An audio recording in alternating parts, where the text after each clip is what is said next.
Hello, folks, and welcome back to General Geekery. With me today is JD, and JD's got something Howdy. to show you. So let's see what JD's got first off. Okay, so our former show guest, Lauren Wright, after she was on the show, I commissioned a piece of art from her. I wanted her to draw Nymphadora Tonks from the Harry Potter series because she is far and away my favorite Harry Potter character. And the art showed up today, and I could not be happier. Man, that is fantastic. Yes, it really is. And here's the thing. She posted a photo of it on Facebook, and she, and I took a picture of it with the camera, and in both cases, the camera does not do this justice. Oh, I'll bet. There is detail on detail in here that the camera just cannot capture. In fact, let me get some give some idea for the detail. Hang on. Okay. Hang on. It's kind of funny that that you got that, because shortly after she was on the show, I saw her post that work in progress picture, and I'm like, I wonder who commissioned that. Yeah, exactly. So, all right, some of the details she put on here. The button says Weird Sisters because that's a band that is mentioned in the book that Tonks is a fan of. And at the bottom of the Hufflepuff scarf is a button that said I love wolves, as a reference to Remus Lupin, the werewolf that she was dating and then eventually married. But yeah, look at this. Yeah, that is fantastic. Yeah, it really is. So, I already let Lauren know that I got it, but I'll thank her on the show for it too, because I could not be happier with this. No, absolutely. That looks beautiful. Yeah, she decided to add some elements from the books and add some some of the elements that make, because the movie character is different, but not drastically so. But yeah, I am enamored with that piece of art. So, yes, Lauren, thank you for that. Yeah, absolutely. That is awesome. So, well, and then I was going to mention that I have. It doesn't look like I'm going back overseas again. You had an epiphany. Yeah, well, been having problems getting cleared to go back just due to medical stuff, and it looked like it was going to be another 6 weeks to get cleared, and that would put me at like almost 3.5 months or more off of work, and I can't do that, and I really didn't want to go back to that particular site, so I just said, you know what, here's my notice instead. Well, and I'm glad, because when Brian mentioned that he was going to be going, when I talked to him about it yesterday, I just had a bad feeling in the pit of my stomach, because the fact is, it's going to be a bad time to travel. Going to be a bad time to be overseas, because that the coronavirus pandemic, it's going to flare up again. And so if you're traveling alongside people that have it and don't even know it, I know you'll be in quarantine when you get there, but if it gets worse on the outside world, you might not be able to come back. So yeah, I'm pretty happy that you're not going over there. One, so I don't have to worry, and two, selfishly, because hey, we have a show. Yeah, right. So yeah, I was thinking I was gonna start taking commissions again, but I forgot that my prices are pretty expensive. I think they're worth it, but I think I'm gonna have a hard time in this market getting commissions just due to price. But I don't know. We'll see. We'll see. Maybe. You never know. Really, I think what you'll have to deal with more often is, I do think people will commission you, and they will pay it, and they will be happy with the custom they get, but you're going to have just as many people that are going to be like, how much is it? And you say, well, it's in, I listed the prices in the post because I read the post. I saw it. Yeah. And you'll say, well, it's in the post, and then somebody will say, well, no, that's too expensive. Well, okay, don't let the door hit you on the ass on the way out. So Yeah. yeah, And I understand that my prices are probably a lot higher than other customizers, but I don't. I think there's a reason for that. I don't. well, yeah, quality workmanship. Plus, you have to be able to get the figures for the parts that you need, and the aftermarket for GI Joe right now is insane. Yeah. Both the modern stuff and the vintage stuff. Um, None of it's cheap anymore. So No, it's not. um, And yeah, so like some of that Pursuit of Cobra stuff, huh? Some of those figures you could, I think you'd have to donate plasma a couple of times to be able to justify getting some of those, like Snake Eyes version 54. I haven't looked at the Pursuit of Cobra stuff on eBay recently. I did just out of curiosity because even though I don't, I have a lot of the modern stuff. I don't buy it anymore and I don't customize it anymore. But I just got curious, and some of those Pursuit of Cobra figures they're not cheap. I think that's one of So the things that we'll have to talk about on the show is that Pursuit of Cobra line, just in and yeah, of itself, yeah, because it's my opinion that that particular line of GI Joe is the best line of GI Joe aside from a Real American Hero. yeah. Well, I was gonna say, yeah, that's definitely the best modern line. It's definitely the best line that's come out since the vintage line went the way of the dodo. Um, there's yes, I do think that we need to do an episode where we talk about the best and the worst of the Pursuit of Cobra line. So Yeah, I'd agree with that. And then I was going to mention that for the most part, I'd only been doing customs for friends. I did a cake topper for Grogan. I did actually I did two figures for him for his wedding. I did a zombie Mandalorian, and then I did a like uh, like a like a zombie hunter to go with it. Um, and then I've done a few customs for you in the past as well. Uh, yep. you've probably got like 3 or 4 of my customs, and I have a bunch of your customs. And then it occurred to me, I'm doing modern customs right now. You're doing O-ring customs right now. And we used to do custom challenges all the time back when we were running the SEAL Team 6 board. So I thought it would be interesting if you and I did a custom challenge again. Ooh. All right. What do you got in mind? Um, I think we should talk about like our favorite figures, our favorite characters, and you pick your favorite character, and I'll do it in my style, more of a realistic military kind of using the modern parts, modern task force parts, stuff like that. And I will pick my favorite character or idea either way, because I mean, it doesn't have to be an existing character, or it could be, we've seen some of the like gender bending stuff. That's some of that'd be pretty cool, or a specific character done in a specific way, and you would do it Favorite character, or they did a really shitty figure of it, so let's reimagine it and salvage it. either Choice. way. I Either like way. that one better. Uh, let's make a shitty figure into a good figure, so people will stop thinking of the shitty figure right away. Because look, Real American Hero might be the best toy line ever. There were some loser ass figures in that line. Absolutely. And I have to admit, that's one of the customs that I've been doing, type of customs that I've been doing recently. I did Muskrat. I did, uh,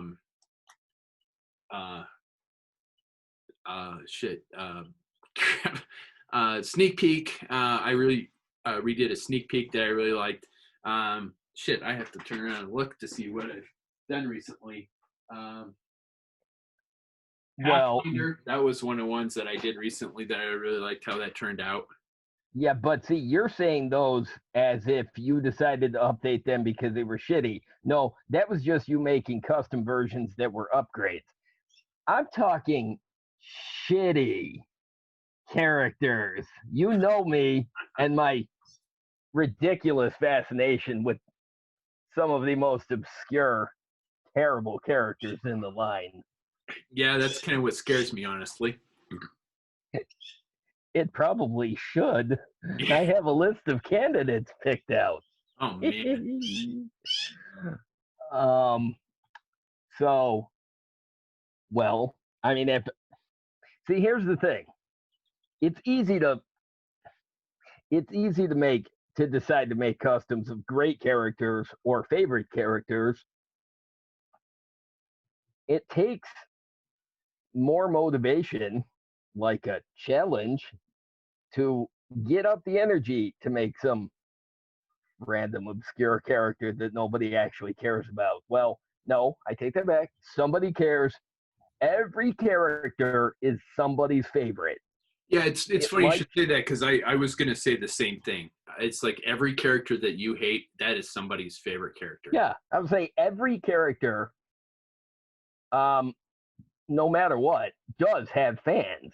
I Yeah, mean, absolutely. Every character that I have posted recently, no matter how esoteric that I've updated, somebody has posted on there and said, "Thank you for making that. That is my favorite character." exactly. I mean, even uh, even the most off the wall uh, characters, and this is not just GI Joe. This is any and all property and any and all franchises. Every character has fans. It might not be huge fan base.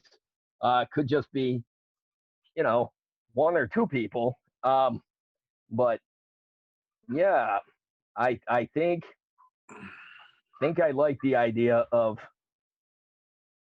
Brian salvaging a weirdo driver from the GI Joe line. I knew you were gonna say driver. Why did I just like? I'm like, I was gonna say driver. Yeah, because you know why you knew? Because we've been friends for 15 years, and you've seen me update some of the wackiest characters out there. Yeah, So, no, it just hit me like 2 minutes ago. I'm like, fuck, he's gonna pick a driver. He's gonna pick some. He's gonna pick like Armadillo or something. well, so what do you think? I'm interested. Yeah, absolutely. I think this will be a cool challenge, and I think I've got some ideas that would be kind of cool too. All right. Well, we're gonna start with you because I feel the need to let it simmer just a little bit, like the thing on the stove that says cook on low temperature. So, Swell. So one of the ones that I had thought about is esoteric in and of itself. So, but the concept of the figure is cool. Actually, one of mine's a driver too. Actually, the second one I had in mind is a driver as well. ooh, okay. Hey, I'm up for that. Yeah. So one of what what would you say is my favorite team to customize? You mean team like established GI Joe team or like team like military branch? Because well, Navy Military. SEALs. Yeah. Um, Yep. That's it. Navy SEALs. So I like the Navy SEAL stuff, right? okay. So stands to reason I like the Cobras branch, which is Cobra Eels. No, really? Yeah. Huh. I don't think that's ever come up on the show before. How weird. And what year did the you'll know this. I'm not going to bother looking it up because you'll be able to tell me off the top of your head. What year did Cobra get a official leader a figure for the official leader of the Cobra Eels, because it came out in a 6-pack. I think that wasn't DT. Was that D? No, it wasn't DT. Yeah, it was DTC. No, it wasn't DTC. No, hang on. You mean no? Yes, it was. It was the guillotine in the Plague versus Steel Brigade set. The former Cobra Eel commander. Yes. You want me to make a guillotine custom? That's one of the ones that's on my list. All right. Maybe I like that idea. Maybe in eels, in eel uniform, or maybe in like land ops kind of stuff. Something different than the plague troopers suit, though, because that was just all black.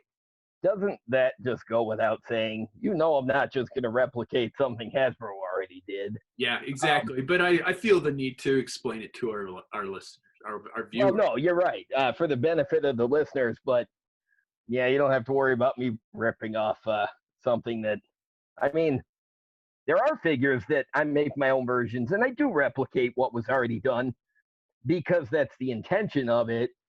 And then there's other characters that I do that I just decide, well, I'm just going to change everything up about it because why not? So, all right. Guillotine. I'll put that on the list of possibilities. All right. So go with your first one then. Okay. Well, you already predicted it. Armadillo, a.k.a. Sergeant First Class Philo Makepeace of Fort Huachuca, Arizona, driver of the G.I. Joe Rolling Thunder, and honest to God, one of the weakest designs in the whole damn Real American Hero line. Yeah. Absolutely. Not because the individual parts were awful, just because put them all together and the figure is just bland and boring and has a fuck ugly color scheme. And he had I like figures with facial expressions and various, when they have individuality. Yes. But when the figure is far uglier than the guy that's in the card art, that's a face only his mother could love. So, that's my first idea. Redesign, or just make Armadillo and make him not shitty. It's just funny. You expected that one. Oh, I know. Yeah. No, I'm like, he's gonna like fucking pick Armadillo or some shit like that. Armadillo, and my other one that right off the top of my head was the driver for the Mobile Command Center, Steamroller. Yeah. Sergeant Avril Whitcomb, Duluth, Minnesota. Yes, he was on my list too. Yeah. How did I know? Yeah. All right. But that's not the whole list. Yeah. So, your turn. So this is a pilot, kind of in namesake only. He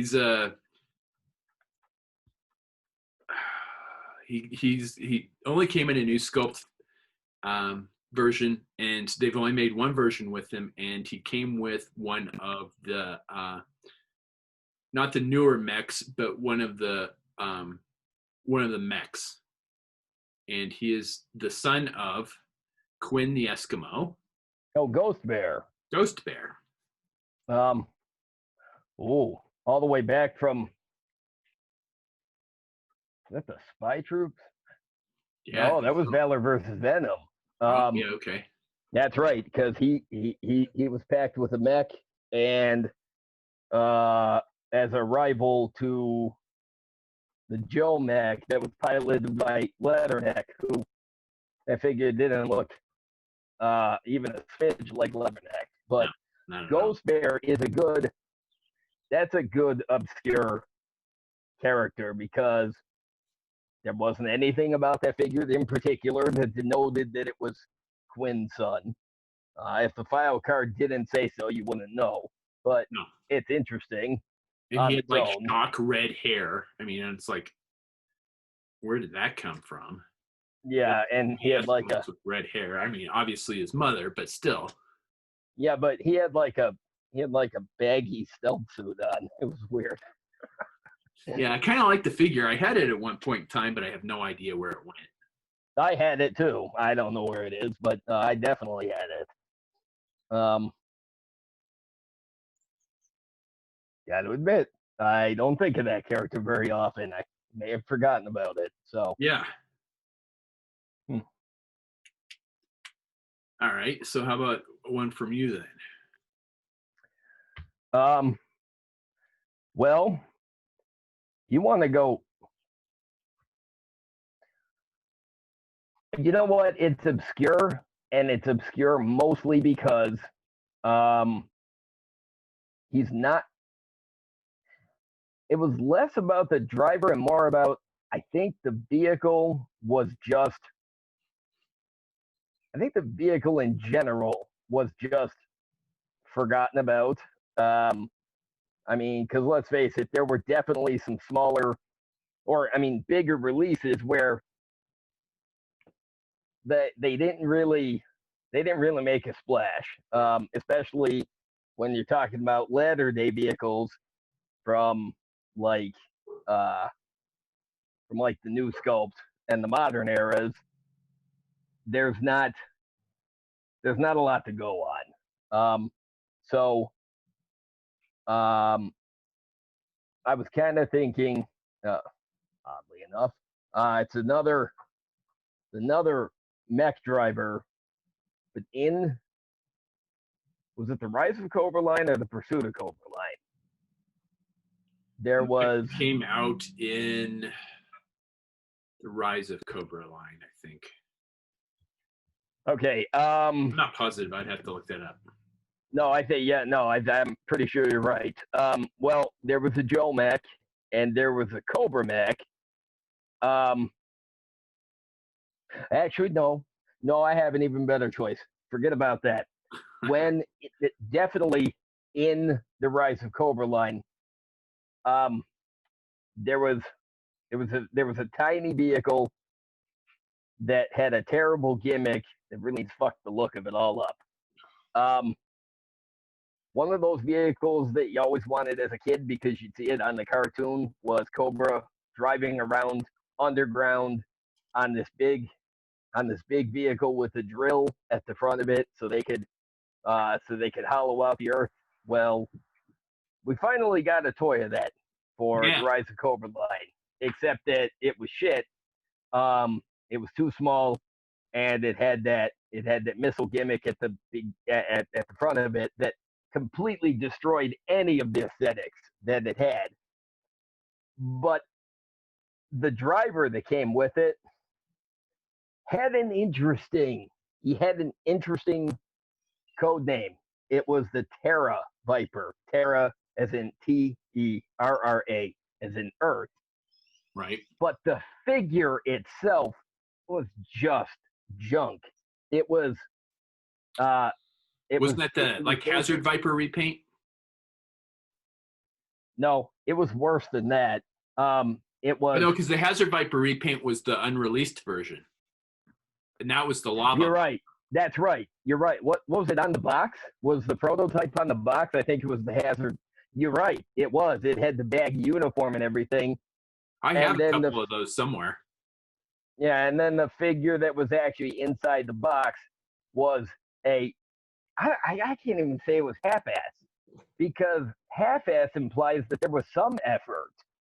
The Terra Viper that was included was like a Crocmaster head and that's right. Horrible. Crocmaster.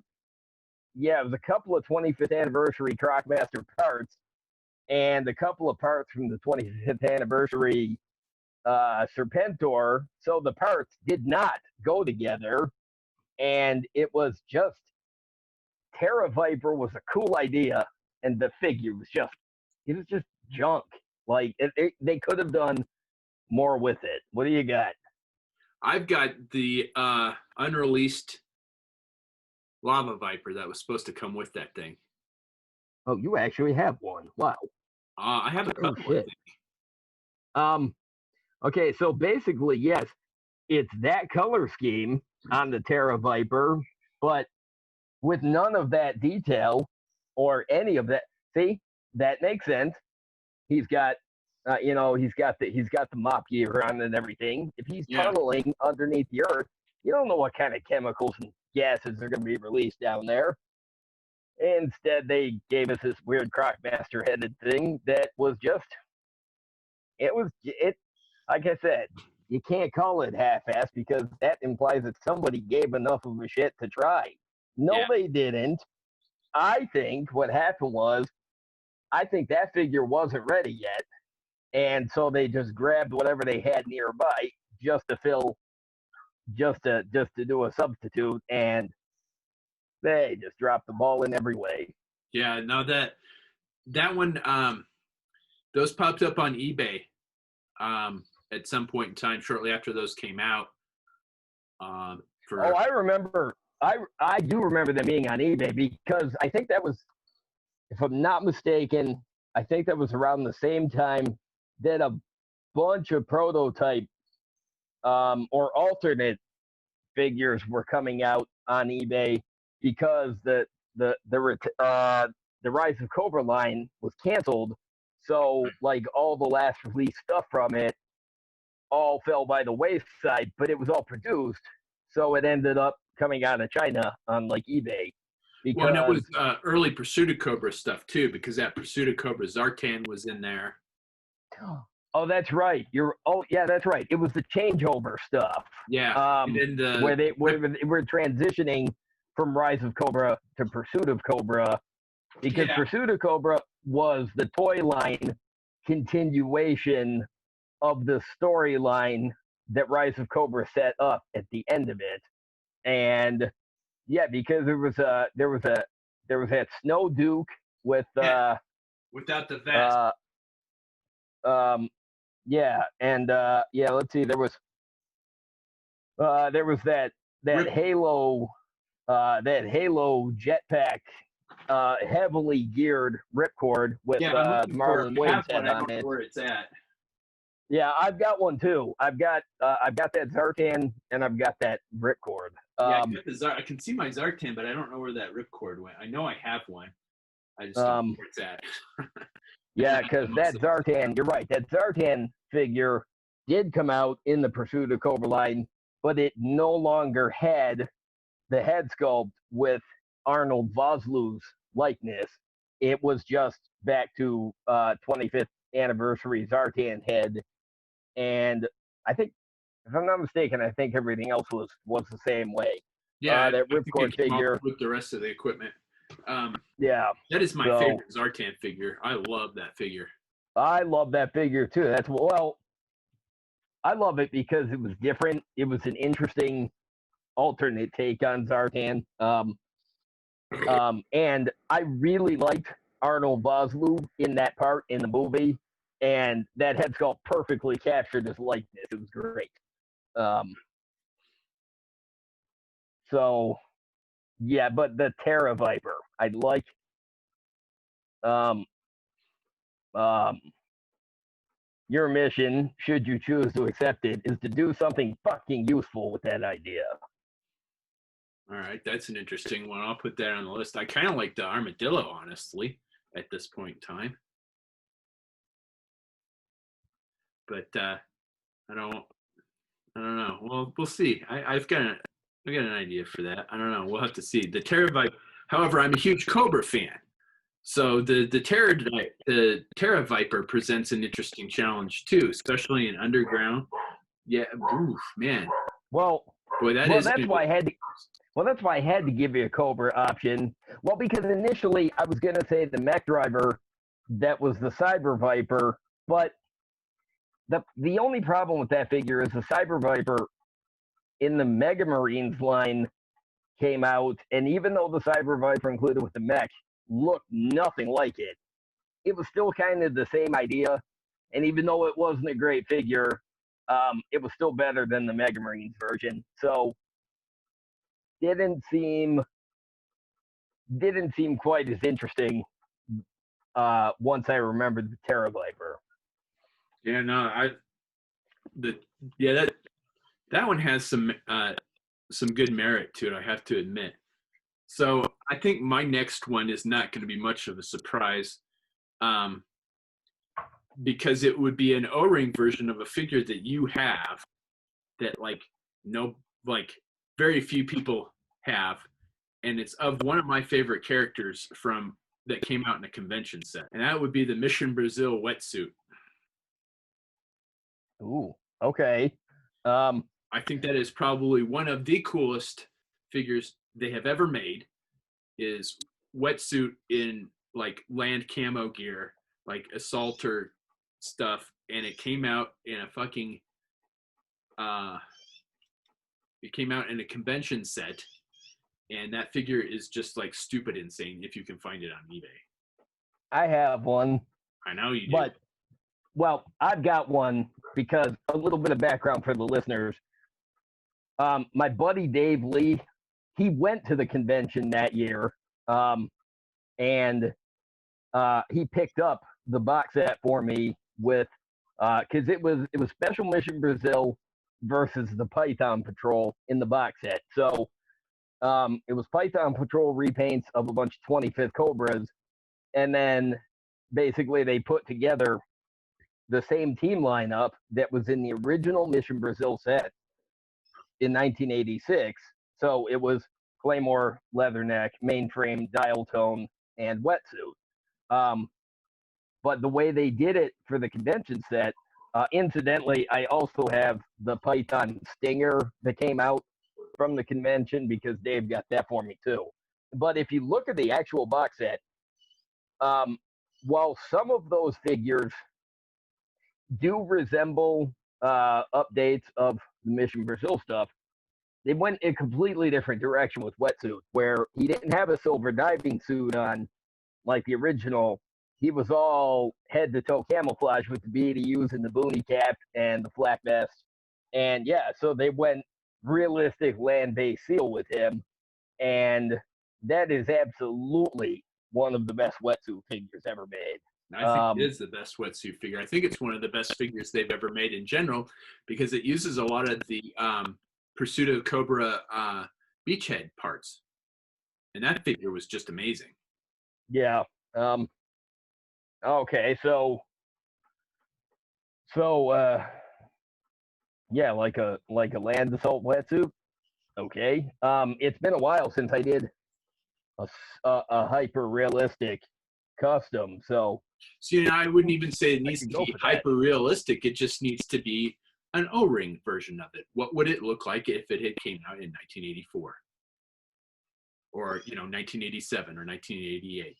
It wouldn't. Yeah, have I was gonna say. It would have been weird if Wetsuit had come out in 1984. That would have been.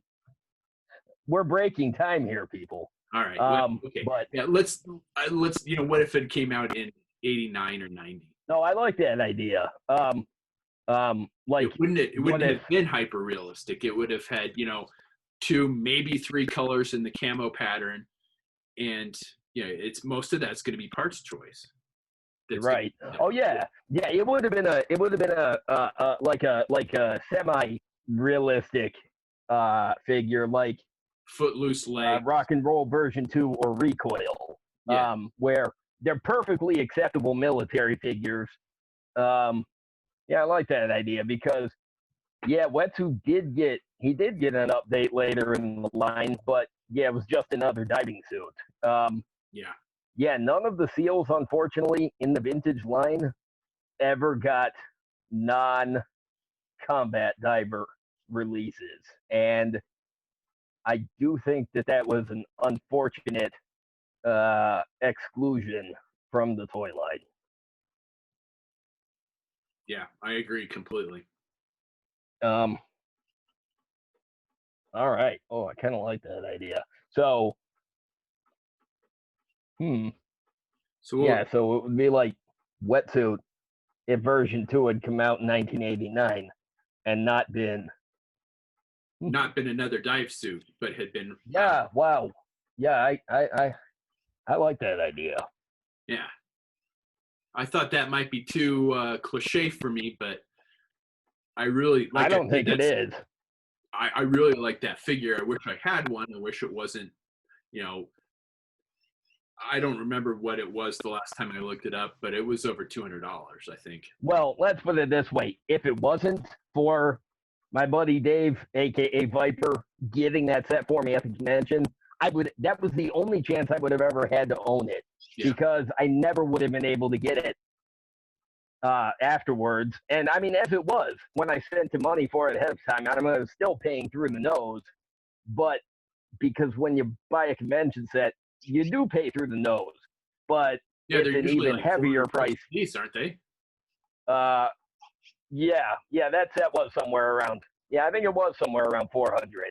Yeah. Plus he had to pay even more money to get the vehicle alongside it, but then on the secondary market, all those convention sets, the prices skyrocket from where they already were. And And that's I want to say, because that was 2016, right? That was a 2016 set. I Because think it was 20. if that's the Python Patrol set, then I've been going back recently and been getting those Python Patrol figures because, like I said, I've never been a big fan of the repaints, especially Python Patrol, especially Tiger Force. But I've seen some of those figures, and they actually look fantastic. They actually did a good job with those paint schemes, and I went Yeah, back and got I got the Laser Viper, the Heat Viper, and the Saw Viper in those Python Patrol schemes.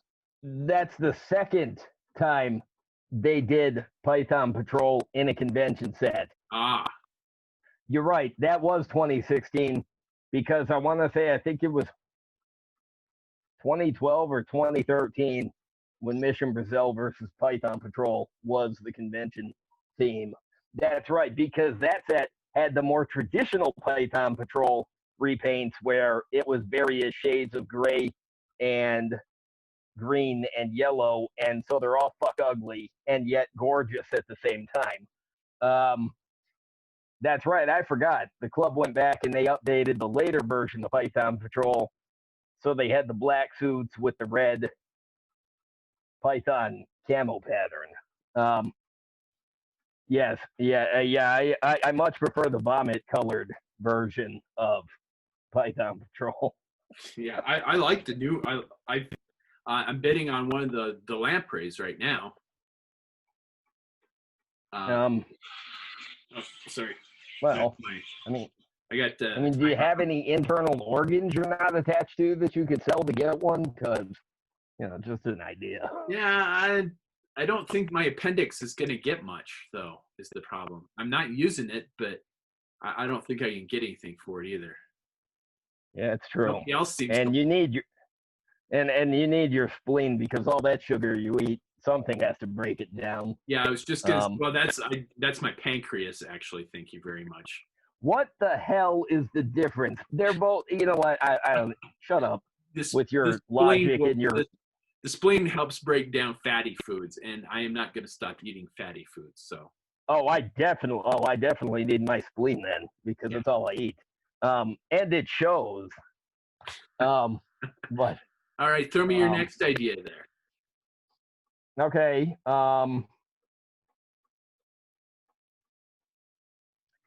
You know what? I'm going to go in a different direction than the one that I was actually, that I actually picked out originally. I don't know. Throw that in there too. I mean, we got all night, man. All right. Well, in that case, well, okay. So in 1987, there was a radio-controlled, I guess it was a race car, something in the GI Joe line called the Crossfire. The driver was a fuck ugly color scheme repaint Frankenstein of a couple of previous figures. The character's name was Earl Bob. No, his file name was Earl Bob Swilly, Rayford, North Carolina. His code name was Rumbler, and there is absolutely nothing else memorable about that because the figure was basically Footloose's head, Heavy Metal's jacket and torso, and Bazooka's pants, but they were somewhere between orange and yellow, kind of a peach color, and it's fuck ugly. And it came out with a super rare radio controlled vehicle that, I mean, it was the only radio controlled thing in the Joe line at that time. And it was I don't think they ever did another radio control thing. No. No. Not in the vintage line. No, not in the vintage line. In fact, I want to say another RC thing.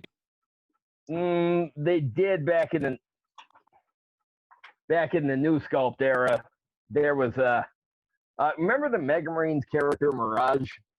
Well, do you remember in the early 2000s line where there was a Mirage figure that came out in a 2-pack? Well, that same Mirage figure got repainted about 4 other times in the line and just thrown into different sets. So it's got a bunch of different shades of green, and it's nothing in particular. Well, there was a really shitty radio-controlled hovercraft thing that came out, I think in like 2003, 2004. It was trash, and nobody cared. Yeah, I don't remember. It was... I might be the only person who does. Yeah, honestly. I think so. Yeah.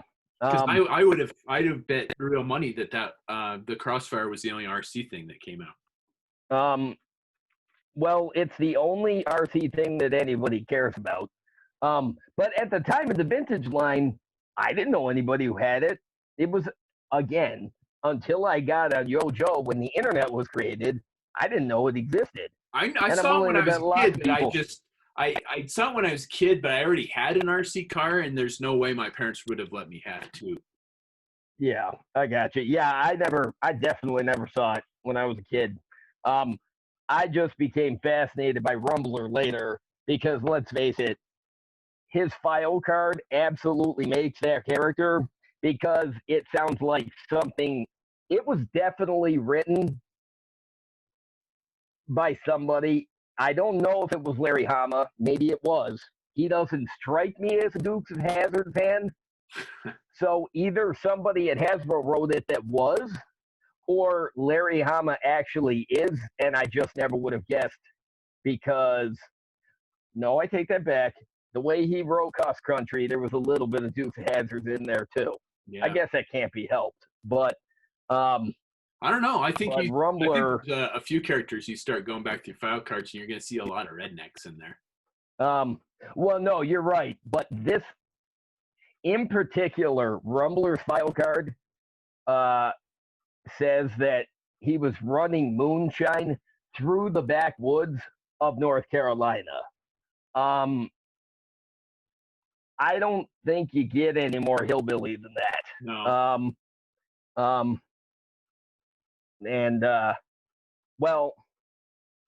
And talking to a guy who does have a streak of red at the back of my neck because, oh, yes, I fucking do.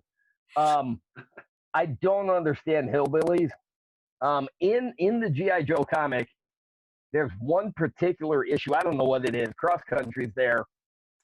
Somebody insults him by calling him a hillbilly, and he gets really mad, and he takes his hat off, and he throws it on the ground, and he stomps on it, and he yells at him, I ain't no hillbilly, I am a redneck. So, but yeah, I think Rumbler is a very strange, obscure character that I might be the only fan of. Again, his file name is Earl Bob Swilly. Earl Bob with a dash. I mean, you got to appreciate. So I don't think I don't think the Crossfire or him ever even made it into the comic books. No. No, they never made it in the comic book. I don't even know if Rumbler has ever made an appearance in any kind of media outside of the toy line. Like I don't even. Do you remember? Do you remember there was a period of time where the vehicles that were in the Joe line were being advertised on TV with these animated sequences? Right. I don't even think the Crossfire and Rumbler got a commercial like that. I'll have to check because 3D Joes would have it if they did. Yeah. There was back in the Devil's Due days of the G.I. Joe comic, there was one particular issue that came out that had an illustration. It was like a big group shot of every single G.I. Joe character who had ever been created up until that point in the toy line. And I do believe that Rumbler on that poster or on that comic book cover, I do believe that might be the only time he's ever been shown outside of the toy line. Yeah, no, I remember that. I'd love to have a poster of that. Yeah, that's cool. But yeah, Rumbler was on there, and yeah, I don't think he ever appeared anywhere else. But yeah, because they're on the steps of the Lincoln Memorial, I think. Yeah, I think so. I was going to say the Lincoln, Lincoln Memorial or the Capitol building. I don't remember which. No, yeah, you're right. I don't either. But yeah, you got the big stone building. Yeah, you're right. They're all piled. But I mean, every character up until that point did make an appearance in there. But I remember on the message boards on the forums back then that was published, and you had a lot of people that were coming on saying, "Wow, I still don't recognize some of these characters." Right. And well, I did, but that's because you have to be my particular brand of nerd to recognize some of this bullshit. So, yeah, Rumbler's an idea. I actually made a version of him a couple of years ago that was kind of a lazy bastard custom, but I just wanted something that did not have Peach Pants with Footloose's head. But I'm not even proud of it. It's just something that I threw together. So, because I needed something to drive my Hammer repaint. Ah, all right. Yeah. All right. So for my next one, I'm going to stick with convention figures because I was looking at convention figures last night. I passed these up a bunch of times because I was like on the fence, and I was like, last night I thought, yeah, you know what? I want to see what they're going for now, and they're stupid crazy. So then I was thinking about it, because this particular figure was new to this particular convention set, even though it was a pre-existing team, one of the sub teams, it was new to that convention set. So the Sky Patrol set came with, of course, the Air Commandos, but the bad guys had a team leader that was a new character. He was from Rio de Janeiro, and that is Sky Scorpion. Oh, he had a figure in the Brazil vintage toy line. The guy with the scar on his face, with the cesspool head. Okay. I want to say, I'm blanking on his name right at the moment. Yeah. I think that was Escorpio Vador, the flying scorpion. I think. That would make sense. Yeah, I think it's him. Yes, he was a character created entirely. I think the toy line and I think the manufacturer of the toy line in Brazil, I think it was Estrela, and yeah, they created a bunch of characters for their own segment of the G.I. Joe line, and he was one of them.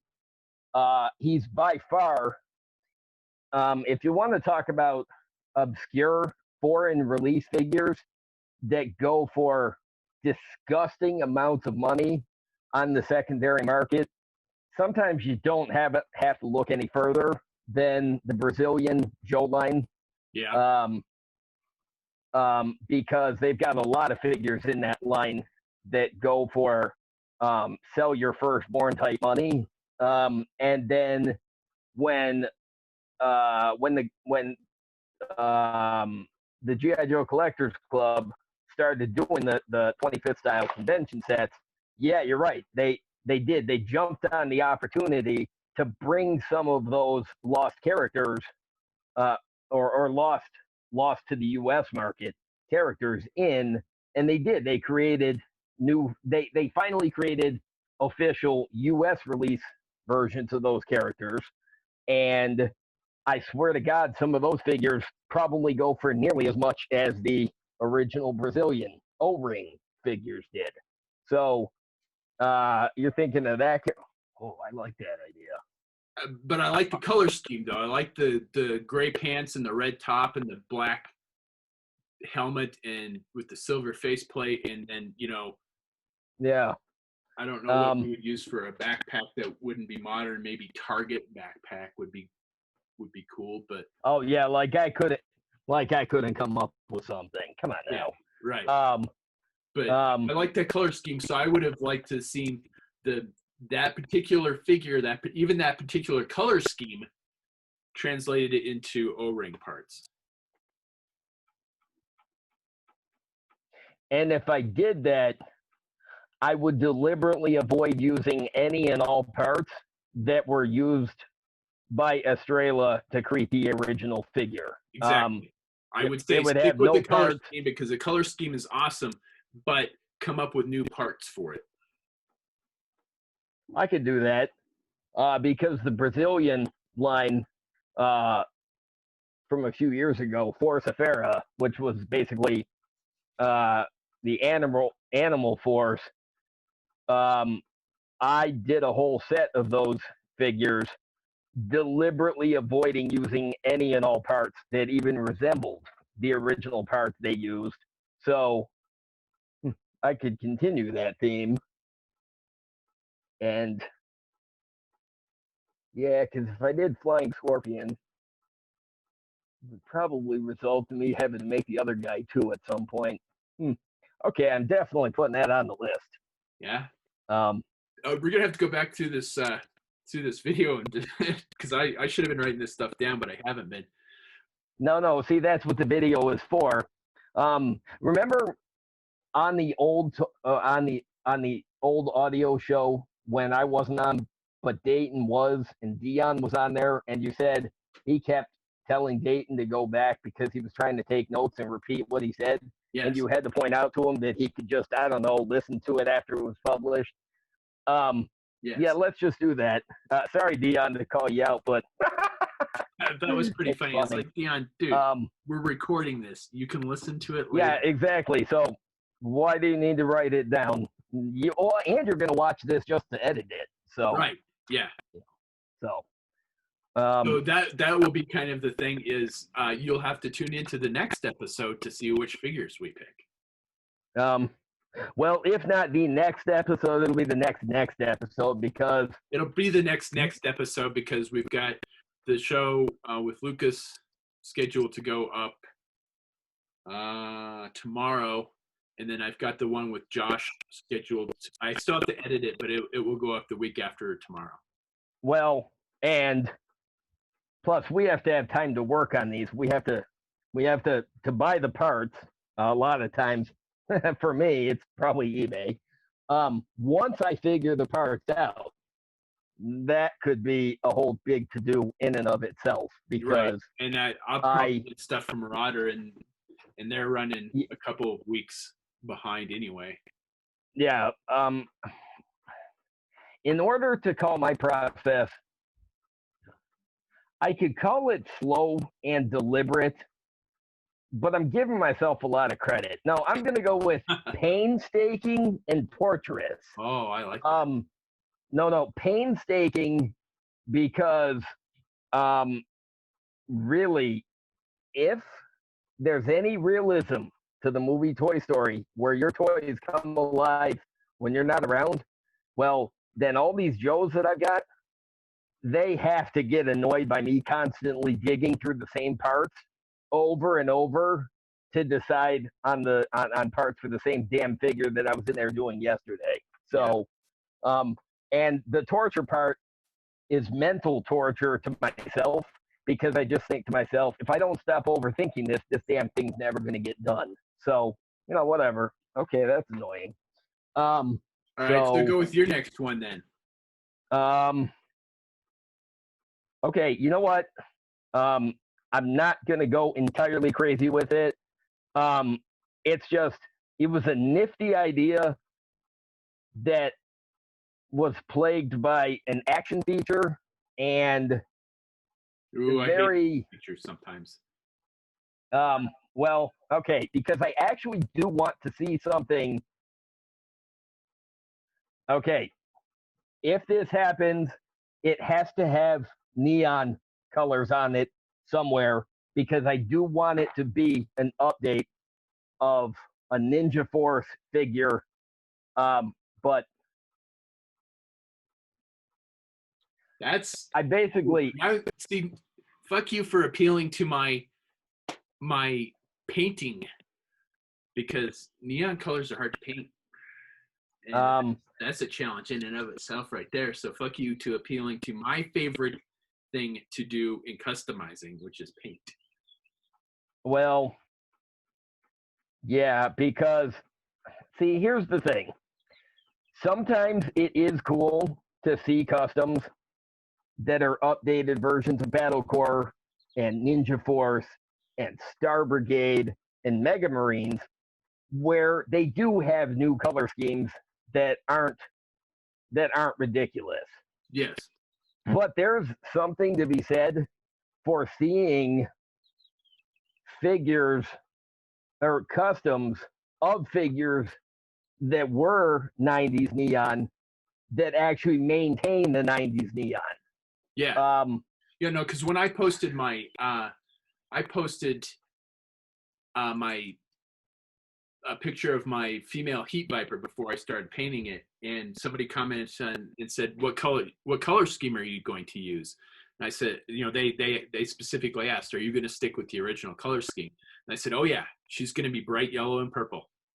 And they're like, awesome. That's what I was hoping you were going to say, was that you're going to stick with the original color scheme.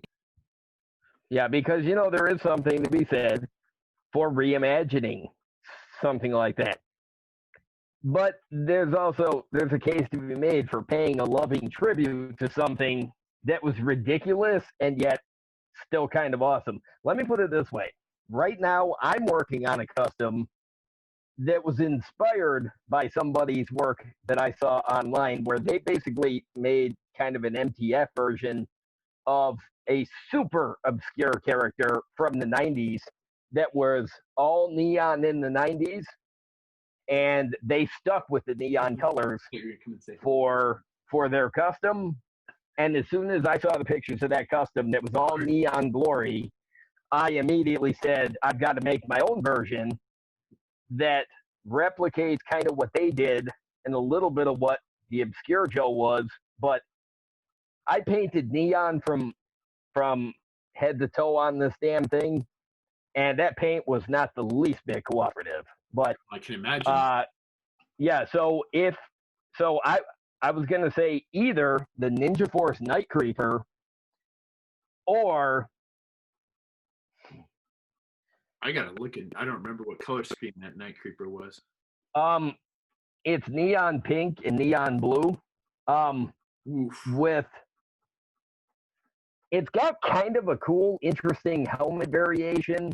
What year was that? But there isn't anything about it that says Night Creeper, and it almost looks to me like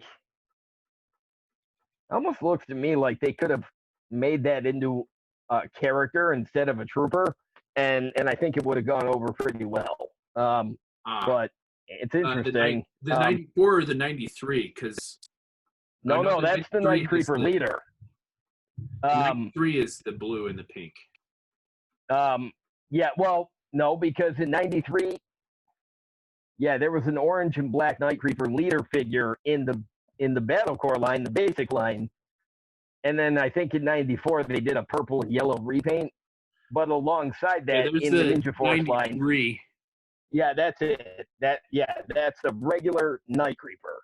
Yeah, that's 93. And if you look at that figure, and then you look at the Night Creeper leader that was replaced or that was released the same year. And there's the that 94. Oh, I forgot it had a Shadow Ninja repaint. Which actually that figure I think is oddly more appropriate for the night. But yeah, if you look at the Night Creeper leader figures, they do not particularly look like leaders of the Night Creepers, of the original Night Creepers. And then if you look at the Ninja Force version, then the Night Creeper leader is even less of a leader for that version. But yeah, I'd kind of like to see, and you wouldn't have to do all neon, but I'd want to have some neon on it. But yeah, So that was the just the first Night idea. Creeper leader was orange and black and looked like something out of the new Netflix TV series Tiger King. And then Yes, it did. and then the And Night then Creeper the leader 2 second, was purple and yellow. yeah, I was gonna say, so it's basically in the color scheme of what, the Minnesota Vikings and the Los Angeles Lakers. Yeah, it's very much Lakers colors. Yeah, I want to say, I think somebody at Hasbro was a Lakers fan because I think they had the same way Bazooka's jersey was based on the New England Patriots. I'm pretty sure Night Creeper Leader version 2. I think somebody was a Lakers fan. I can see that. Just a theory. Have no idea. But because that figure doesn't particularly look like Commander for the Night Creepers, but, whatever. Or, hey, add that to the list too, the actual Night Creeper Leader. Just curious. Yeah, no, that's an interesting one too, honestly. Huh. Yeah, I don't know. It's pretty hard. Oh, what was I gonna pick next? Oh, I had a good one. I should have fucking written these down, man. You're saying Night Creeper leader in the neon colors, which is interesting because neon pink and neon blue are not easy to colors to paint. I'm going to think. I don't think they'll be easy colors to find, let alone paint. Well, Games Workshop absolutely does have, if not neon, they've got a lot of shades of very pastel colors. Okay, maybe not necessarily day glow neon, but they've just got to be obnoxious. Yeah, I was gonna say if I'm gonna do it, I'm gonna go all out on that. Yeah, I mean it doesn't nothing half measures on that. It's gonna be battle core. Yeah, because I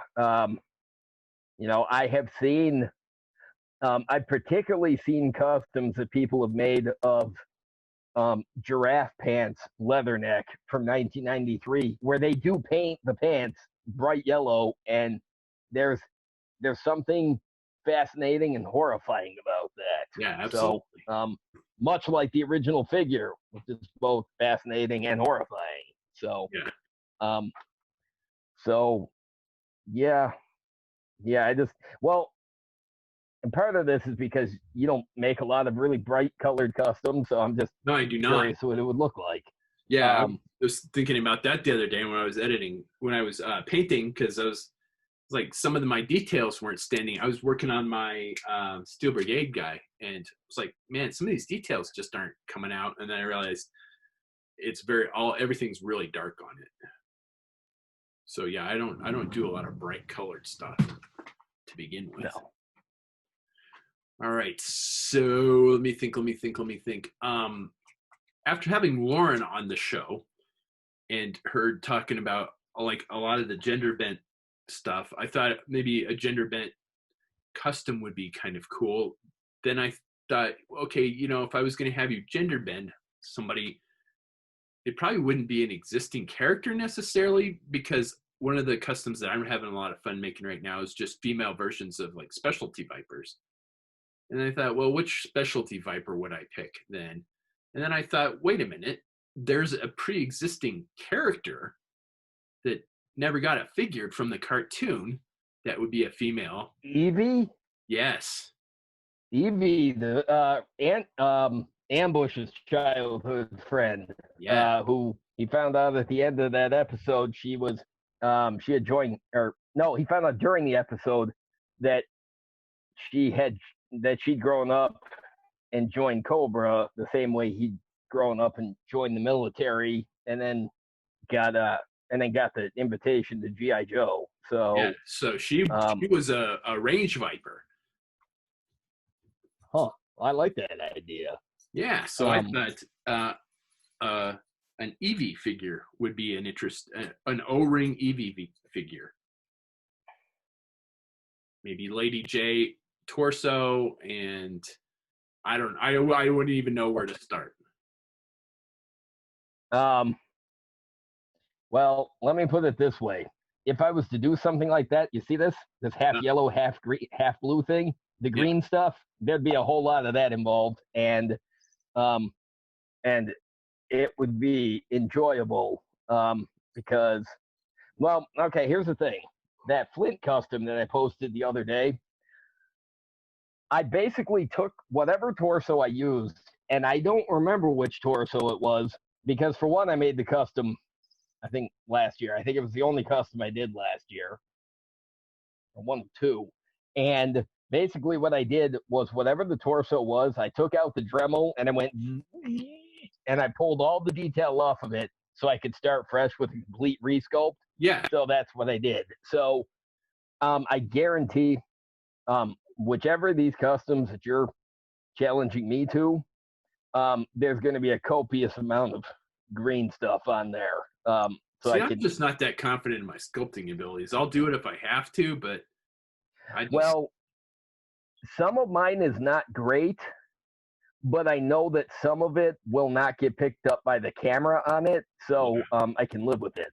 I was looking at that Flint custom that you posted, and I probably had looked at that thing, I'm going to say at least half a dozen different times. And I like studied the custom too. I mean, because I was trying to pick out parts, and I was half a dozen times after I had, like, seventh or eighth time I looked at it before I noticed that you had sculpted an extension onto that torso. No, I don't remember which torso it is, because honestly, whatever it was, I cleaned it off with the Dremel. The only part of the existing sculpt that survives in that custom, and it does not pick up on the camera at all, you'd actually have to pick the figure up and look at it with your own eyes, is the top of the short collar is part of the existing sculpt, but so is the open, the neckline.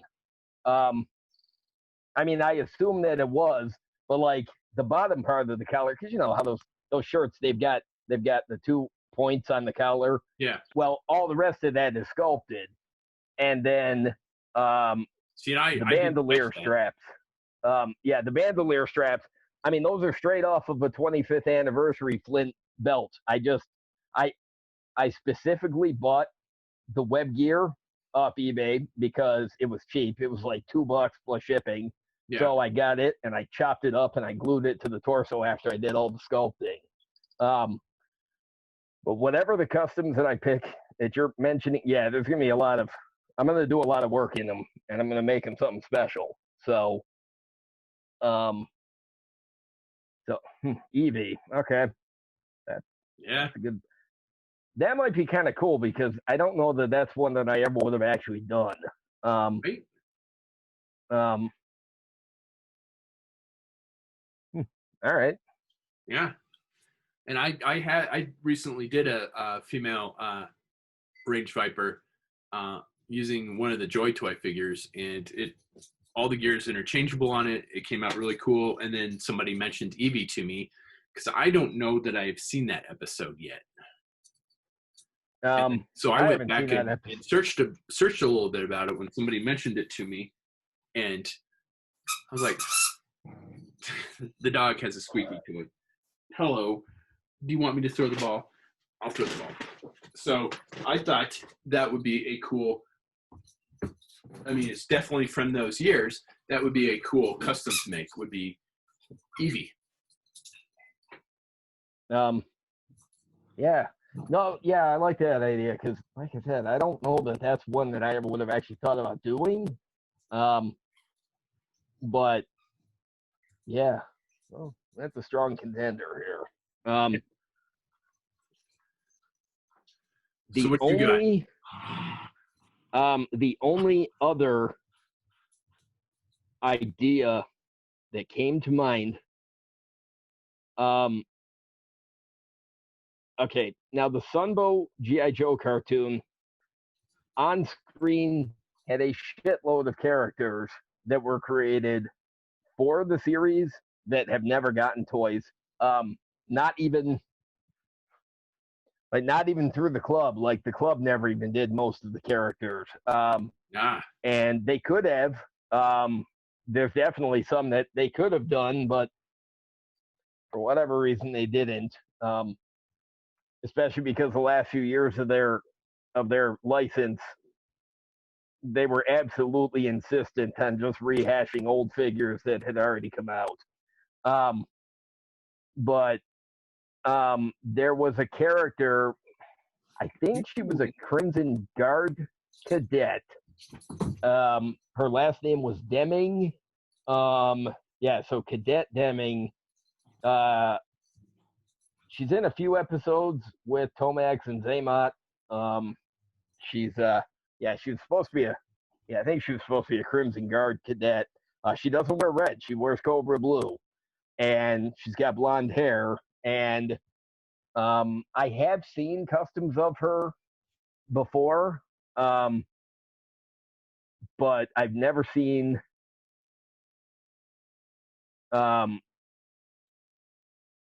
I've never seen as many customs of her as I would have thought of. And I mean, it kind of goes along in the vein that you're doing, making female Cobra Troopers. So I figured I'd offer her up as an idea. I'll have to look that one up because I'm not familiar with that one at all. I don't think I've seen. I know I haven't seen very many of the Sunbow episodes at all. Well, I have been on a kick lately where I have been rewatching a lot of them. Part of that is because the Hasbro YouTube channel has put up all the mini series from the Sunbow era, and they put a bunch of the season 1 episodes up. And so there's been a bunch of those that I've rewatched. I can say again that I really do think that of all of the cartoons that we grew up on when we were kids, the only ones that still hold up that I find watchable are Transformers and G.I. Joe. And not every episode. Some of those episodes are so full of cringe that even for me, they're tough. I'm going to throw another one in there that if you haven't watched it, that you should give it a shot, and that's Dungeons and Dragons. The cartoon? Yes. Because that actually, in my opinion, has held up very well. And those are all on YouTube. Actually, you know what? That does not surprise me because one of the people that was integral in the production of the Sunbow G.I. Joe cartoon was Flint Dilly. And Flint Dilly was actually, I think he was one of the showrunners for the Dungeons and Dragons cartoon. So, yeah, that probably is kind of along the same lines, and I probably would find a lot of entertainment value in there. And I play D&D. Like on Friday nights, I play D&D over Zoom with Sean Grogan and a couple of his friends. But I don't think it's ever actually occurred to me to watch the show because, again, when I was a kid, I got away with watching Masters of the Universe, but I wasn't allowed to watch Dungeons and Dragons. Right. And after you mentioned, what was it? the snake fortress, Fortress of Fangs. whatever that was on that. Yeah, Yeah, that's gonna have to be our next shows where we talk about the 10 toys that we picked. Yeah, yeah, we'll do that. We'll find a guest for it. I think our Dean might be a good guest for that too. But yeah, you know what? I probably should check out the D&D cartoon because, yeah, like I said, I play it. I just don't think I ever thought about watching it before. But yeah, like I said, Flint Dille, he was integral to both shows, so they probably do have the same type of production quality. Because I watched it. I sat down and watched all of them because I wanted to. So if you're not familiar with the premise, there's a group of a kind of like tween to early teenage kids that get on this Dungeons and Dragons ride at an amusement park, and it takes them into this like fantasy realm where Venger is trying to get the weapons that the dungeon master had given these kids to protect themselves, and their whole premise is trying to get back to their reality and get out of this like fantasy realm, fantasy sword and sorcerer fantasy realm that they've found themselves in.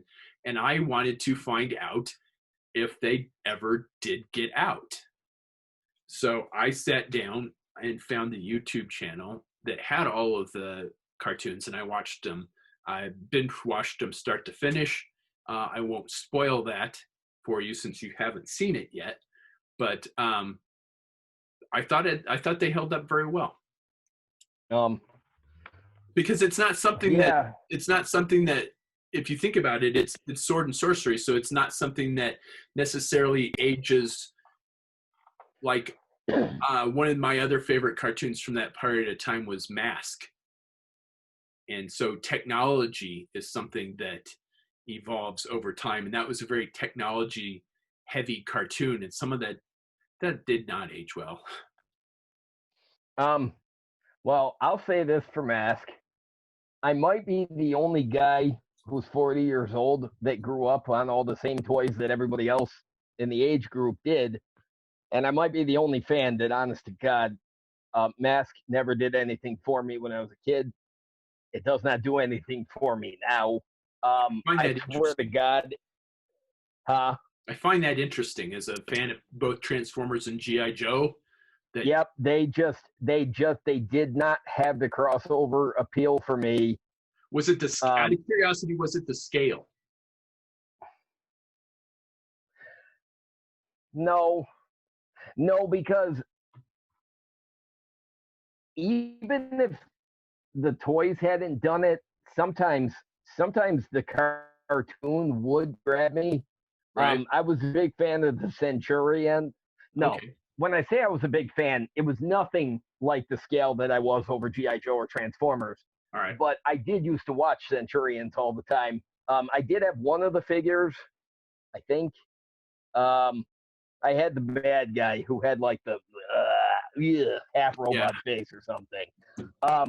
But yeah, those toys just, they were there. But yeah, I kind of like the concept.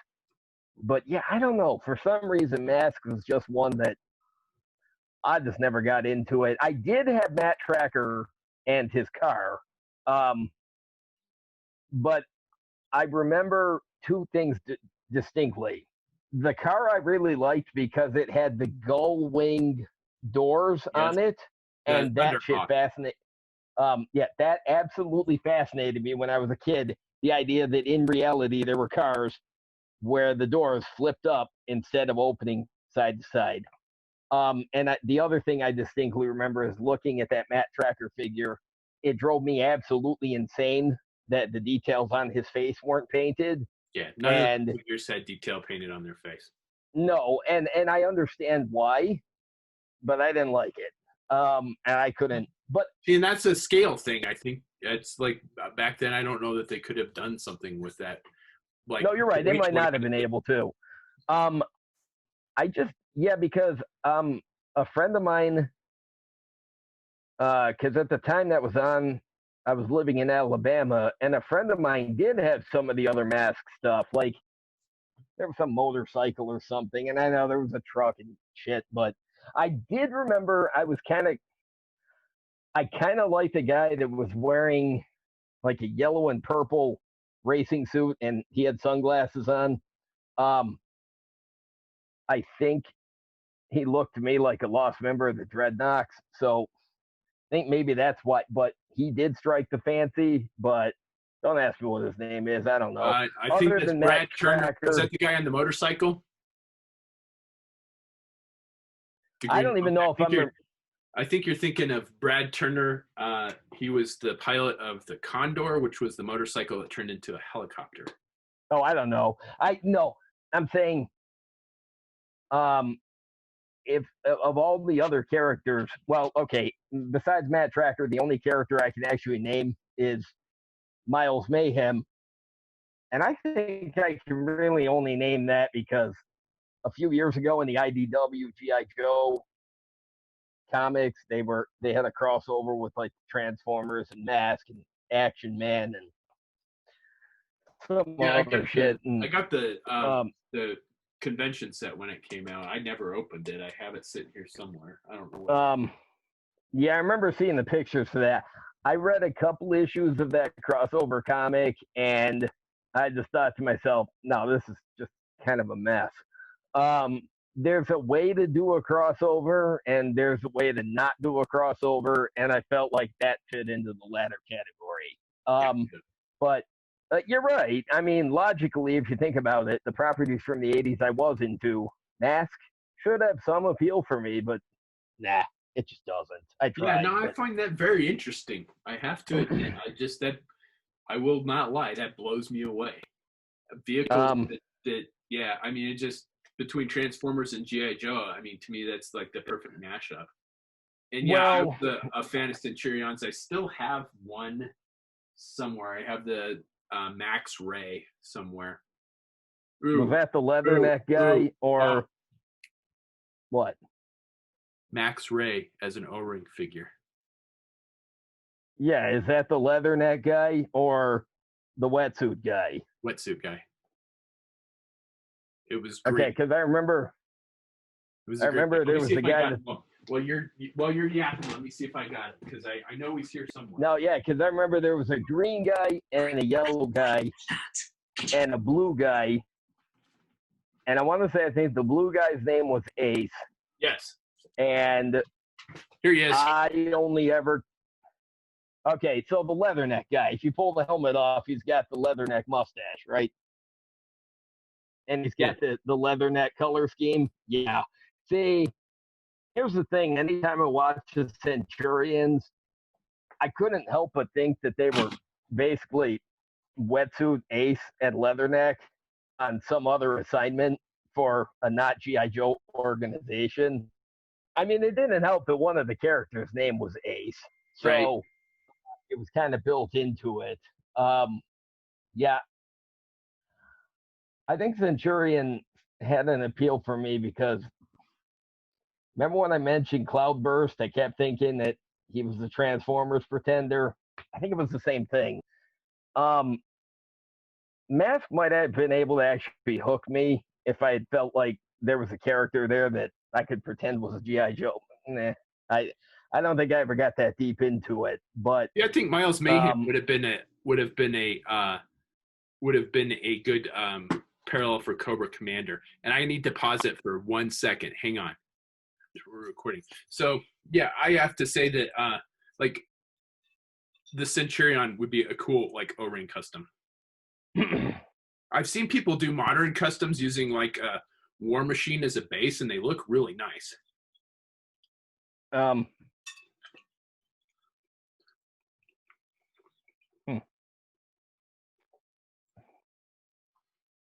Well, if I was to go with that, I have a figure I could use as a basis for it already. In fact, I had the figure in my hand the other day thinking to myself, what could I possibly do with this? And then I hit a brick wall. But I still have the figure sitting out because I was still ruminating on it. Gotcha. So if I was to do that, well, I know what that figure would be used for. But all right. And then I was going to throw in just, being a huge fan of Cobra,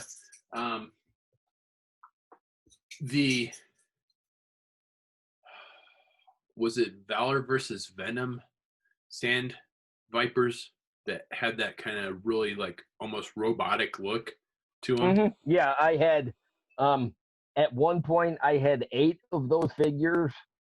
3 of them were different color schemes that they got repainted as, and the other 5 were all the tan and gray version. I I distinctly remember there was a 2-pack that included, I think, a Sand Viper and I think there was a Cobra Viper or an Alley Viper in one of the 150 color schemes that the Alley Vipers got in that era. Within that block of years. Yeah, the Alley Vipers got a lot of releases, and so did the regular Cobra Vipers. And I think there was a 2-pack with a Sand Viper in one of its color schemes. And I distinctly remember going to get that at the store at 2:00 in the morning because I was in the Army and I didn't sleep then either, apparently. But yeah, I was a big fan of the Sand Vipers. So I think like an O-ring sand a viper. couple months ago. I think an O-ring sand viper would be an interesting custom. I don't know. I don't even know where I would start on that, but that would be interesting. Oh, I have some ideas because this would be a case where I would do everything I could within reason to stick with the original look of the character. Right. Because I would want to evoke immediate like visual recognition of it. So I like that idea. A couple months ago, Sean Grogan put up pictures of his modern style Sand Vipers, and he did a few of the color schemes, and I praised the shit out of those. Yeah, no, I saw that. I thought they looked really great. Well, they looked awesome, but it was basically what reminded me of why I had thought the Sand Vipers were so awesome in the first place. Because that whole era of G.I. Joe, it exists in my memory, but like off to the side somewhere. But I like that idea. Even seeing those customs that he did, yeah, it never actually occurred to me to make a O-ring version. And then I think the last one that I had kind of just as an interesting idea. One of the figures that came out in the 25th anniversary line looks straight off of like they had copied one of my customs. And I kind of liked the figure at the time. It wasn't done really well. It had some weird parts on it that I didn't particularly like. The knees didn't work too well because how they had sculpted the pads on them. But then in the Rise of Cobra, they did a repaint of it, and it looks amazing. And that's the Paraviper. Oh, okay. Oh, that's right. They did. It's like a black and red and gray. Yeah, I was going to say they basically did kind of an Iron Grenadiers version of the Paraviper. Because see, I can't see the color scheme of black and red and not think of Iron Grenadiers. The Strato Vipers drive me insane for that exact reason. Yeah. Because I don't think the Strato Vipers look like Iron Grenadiers, but that color scheme is so strongly. The Cobra Stun has the same problem for me. I think what happened was the Iron Grenadiers came along in the vintage line, and it had such a profound impact on my imagination. Yeah. That everything that was black, gray, and red after that, I just felt like it didn't fit Cobra's aesthetic anymore. Huh. But yeah, I forgot about that Paraviper. Yeah, see, I kind of like the purple version they did because it wasn't obnoxious. It was interesting. It Yeah, actually I had made didn't me, hate it, but compared to the Rise of Cobra one. well, what it really did was make me wonder why the hell in the vintage line we got 74 different paratroopers on the Joe team, but the closest we got on the Cobra team was the Air Commandos Yep. on the gliders. Uh, I remember the AVAC, the the uh, the Advanced Viper Air Corps that flew the Firebat that came with the Technodrome. I do remember they had parachute packs that were included with them, but I think that's the closest we got to actually seeing a Cobra Trooper with like a and it wasn't even a dedicated paratrooper. It's really weird that it took the In the 25th vintage line. line, yeah, I don't think there was any other Cobra. We didn't get anything until the 25th anniversary, where there was a DVD pack that had the Cobra Trooper from the introduction to the GI Joe movie. Oh, that's right. Yeah, that's right. He had the white parachute pack that wrapped around the legs. Yeah, because I have that parachute pack here because I am going to use a Firefly, a Pursuit of Cobra Firefly. I need to reprime it, but I'm going to make a. It's funny you should say that. I'm going to make an AVAC using the Pursuit of Cobra Firefly. Ooh, I like that idea. He had that real funky helmet that didn't seem like Firefly, but it did seem like it belonged on another Cobra Trooper. And the 25th anniversary AVAC that they brought out, it was lackluster. Yeah, I mean, it did recreate the look of the original AVAC, but they used all the most lackluster parts they could have. Yeah. I felt like the conical helmet that the AVAC had, I had never actually decided, I had never actually realized it was stupid looking until the 25th figure came along and not only recreated that same cone head helmet, but the head was also too small for the body. It was. And that was at that point that I decided that it was terrible and it turned me on the original AVAC too. And that's the problem I have with the Strato Vipers is I think the helmet on the Strato Vipers is too small. There's actually very little about the Strato Viper figure that I liked even when I was a kid. I don't like the legs on it. I don't like the figure's got teeny tiny feet, and very little in the GI Joe line drives me more crazy than figures where the feet look too small for the rest of the body. I don't like the helmet on that one. That'd be a good one. Update the Strato Viper.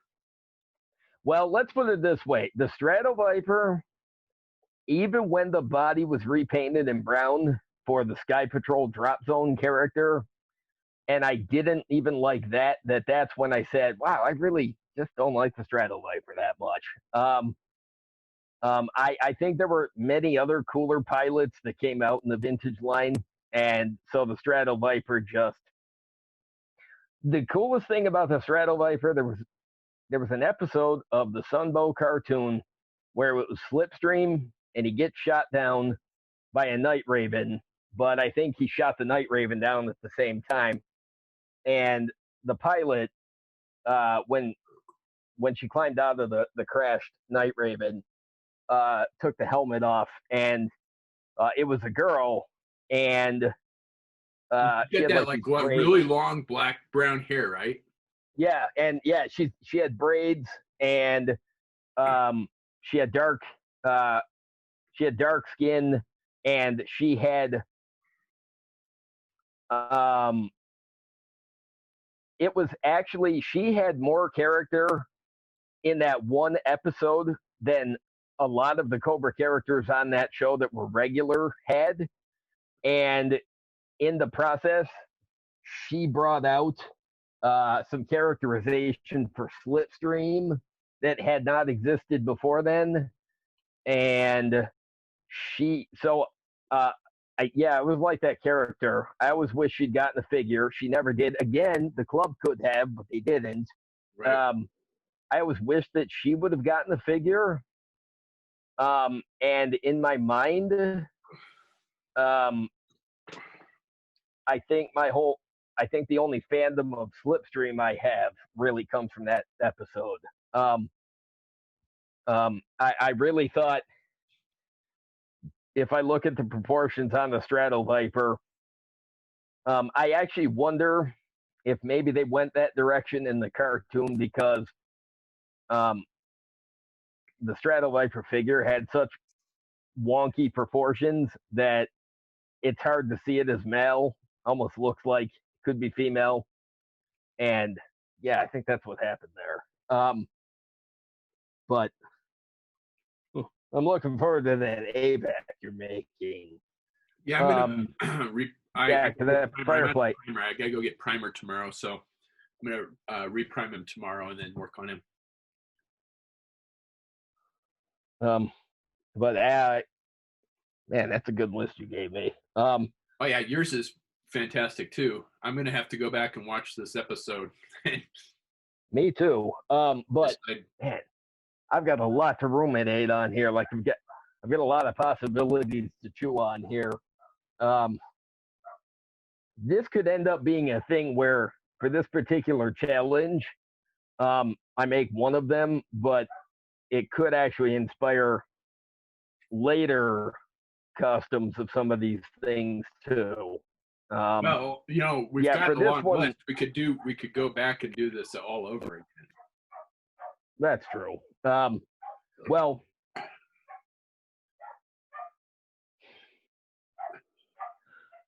do you want to extend the challenge and say, for this one in particular, we just pick two of these and make them? I could do that. All right. Yeah. Okay. I'll make two of the. I think that's because I'm not sure I can narrow it down. Yeah. See, I can narrow it down in terms of a short list, but I don't know that I'd want to put myself in the box and limit my creativity to just the one. So yeah, I think I'll do two of them for this one. So because you gave me a list of a lot of good possibilities, and I think I can narrow it down to two. So yeah, we'll do that. All right. So needless to say, we are not going to, in this episode, we are not going to talk about which ones we pick. We're not going to. That will be kind of the surprise that will be the kind of the surprise for pretty much everybody, actually, for the next episode, because when we've got these figures done is when we're going to. I mean, I'm not posting work in progress pictures on my Facebook page. I'm not even going to text you. I'm not even going to text you and tell you which ones I picked. I'm just. Nor am I. Once we have works in progress going, we might be able to figure out an end date kind of to shoot for. But yeah, I'm going to, God, in this episode, not only could I not reveal it, I've got sensory overload here. I got a lot to think about. So yeah, absolutely. So this is a cliffhanger. This is our first cliffhanger episode. You will have to tune in at a later date to figure out, number one, which figures we post, which figures we picked, and what they look like. Because I'm not posting any work in progress pictures on my Facebook page. I'm not posting any completed pictures on my Facebook page until after this episode, the sequel episode to this goes live. Well, and that sequel episode will be kind of like this is kind of the uh, the pre-planning, and that one will be an after action report where we not just revealed the characters or the choices that we made, but we can actually run down kind of our creative process and our Oh yeah, absolutely. thoughts on it.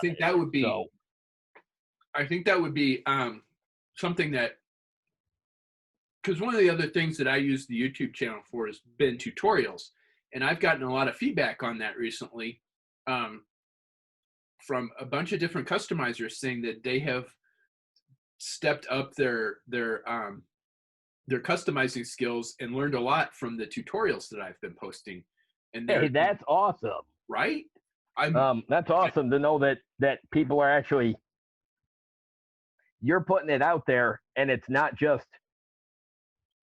going out into the void. You've actually got people that are taking influence from it. That's awesome. I think that would be a very good continuation of, like, tutorial wise, is like, okay, these are the figures, not only these are the figures that we picked and why, but here's how we made them.